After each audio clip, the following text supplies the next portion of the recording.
Jane, thanks for agreeing to do the interview with us. Just firstly, could you tell us about the portrait that you're standing next to of William Bulow Gould, please? Yeah, I'd love to. So, we don't quite know when this work was painted, but we think it was around 1839 when William Bulow Gould was living just down the road from Thomas Bock.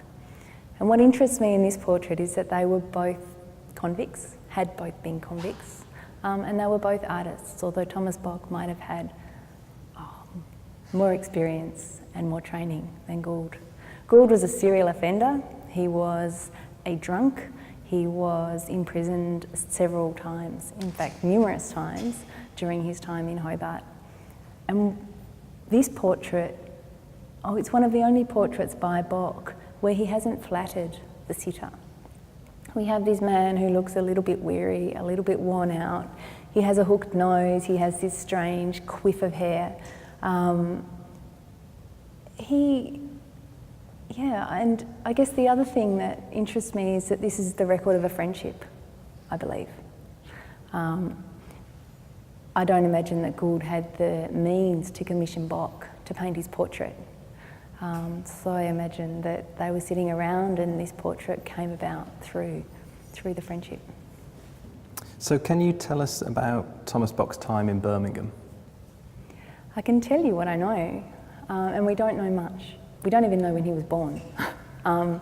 We think he was born maybe 1790, maybe 1793, and we don't quite know where. Some people think that it was in Sutton Coldfield, and others, suggest that we just can't be sure.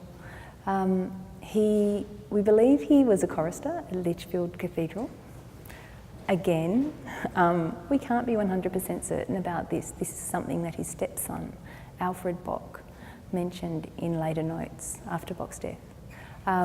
He trained as an engraver, and this is when he hits the records. So when he was 14, he began working for Thomas Brandard, who was a well-known engraver in Birmingham at the time. And we have to consider that Bock's training and skills were learned from Brandard. There's a thought that he probably attended art schools or art classes at the time when he was an apprentice. We know that other students of Brandard were attending these classes. And some of in Bock's sketchbook, there are some drawings of a woman in costume, which suggests that she's a model posing in a class. And also there's the colour chart, the personal colour chart of Bock's that he brought with him to Tasmania. And I'm pretty sure that that was something he produced here in the UK and then decided to bring with his sketchbook and probably some printmaking materials with him to Tasmania. We know that he married a woman called Charity Broom. They had 5 children.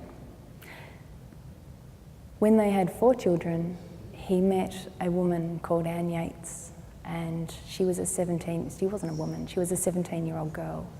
And somehow Bock, with another woman, managed to convince Anne Yates to leave her parents' house, and they put her up in lodgings in central Birmingham.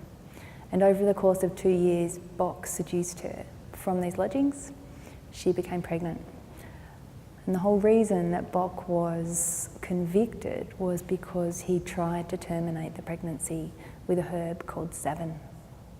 And so it's likely that there's little trace of Bock because of this crime that he committed? Yeah, I think that's right. There was a great stigma that went with convicts at the time. He was only in his early 30s when he was convicted, so most of the work he had done would have been by commission. In fact, all of the work he had done would have been by commission or for Brandard, his master. It's also easy to imagine that his family, who were left in dire straits when Bock was convicted, probably didn't choose to keep much of what he had made in the time that he was here. One thing that has lasted is his sketchbook. So he brought the sketchbook from Birmingham to Tasmania. And so in the very early pages of that sketchbook, there are some drawings of Birmingham, of children.